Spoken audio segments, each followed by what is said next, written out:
As the former Secretary of State of Florida, I know well how important preparation and planning are to the administration of elections. And in order for Americans to have confidence in their elections, voters need to have equal access to voting.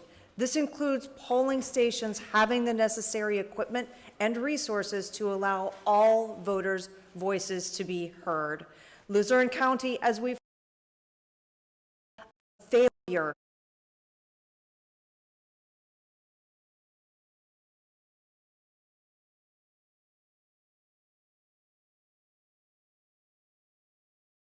and in order for Chairman, And we have not. as the former Secretary of Chairman, I yield back. The gentleman yields back. Ms. Lee is now recognized for 5 minutes. Thank you, Mr. Chairman. As the former Secretary of State of Florida, I know well how important preparation and planning are to the administration of elections. And in order for Americans to have confidence in their elections, voters need to have equal access to voting. This includes polling stations having the necessary equipment and resources to allow all voters' voices to be heard. Luzerne County, as we've heard today, is an example of a failure to provide such access. Mr. Chairman, I ask unanimous consent to enter into the record a brief statement from Bernadette Hyvish, a Luzerne County voter who had difficulty voting last November. Without objection. Thank you, Mr. Chairman. And I'm going to read an excerpt from this statement. Quote, I arrived at the polling location at 6:45 a.m. I was the first person from the Mayflower section of Wilkes-Barre to sign in. After doing this, the poll workers were then told not to sign anyone in because the machines were not working correctly. It was going on for approximately 7:40 a.m. and I had to get back to work when I asked for a provisional ballot. I was not happy doing it this way, but because I was already signed in, I could not leave and come back. I went back to the polling location around 7:30 to see if I could have my provisional ballot polled and vote by machine. I knew it was a long shot, but was not confident my vote would be counted. Commissioner Palmer, I would like to address my questions to you. First, isn't it true that the EAC issued warnings to local election officials that there might be paper shortages in 2022? Yes, ma'am. That was a number of months prior to the election, including back into the primary, that there were shortages in paper stock. And isn't it also correct that the EAC advised jurisdictions that they should be taking steps to ensure that they had the necessary supply of paper to be prepared for the 2022 election? In conjunction with our partners, we issued those warnings that they needed to prepare as early as possible. In fact, there were deadlines that, look, if you're ordering past this date, you're not insured to have adequate paper. And for those jurisdictions that did follow the warnings and the advice that was issued by the EAC about ensuring that that supply was in place sufficiently in advance of the 22 election, they were successful, were they not? Well, they were, yes.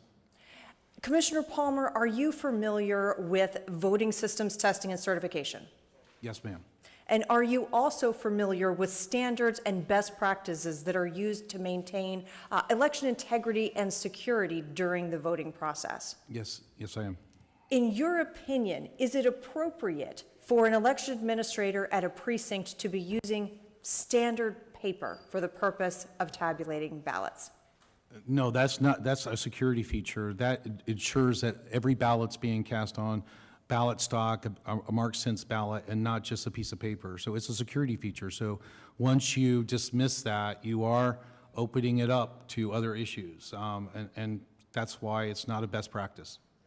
And is the EAC willing, or has the EAC provided guidance to state and local election officials about the types of stock or the types of stock that can be used with certain voting systems?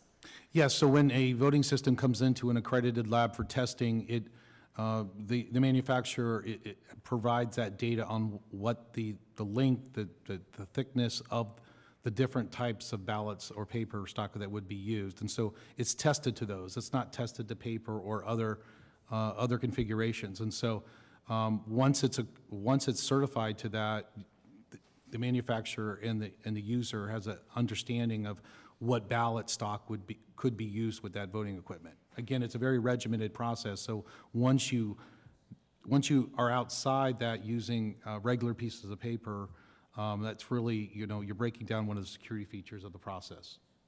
Is that certification process an important part of ensuring the security of elections? I think so, because what it shows is that we are testing these systems for different manufacturers over and over with upgrades, and it shows that the system will work under different circumstances, and so we will certify that at the federal level. And in fact, many states also have a certification process to ensure that the ballots that are used in your county or your state will work on those voting machines. And would you share with us how the EAC can be involved with helping states identify and implement best practices when it comes to this testing and certification? Well, we have a clearinghouse where we offer best practices to states on issues such as this. We have a subject matter experts in elections and in testing and certifications. These are technical experts. And so we hope to provide assistance to the states and localities when they need it on these type of issues. Thank you, Commissioner Palmer. Mr. Chairman, I yield back.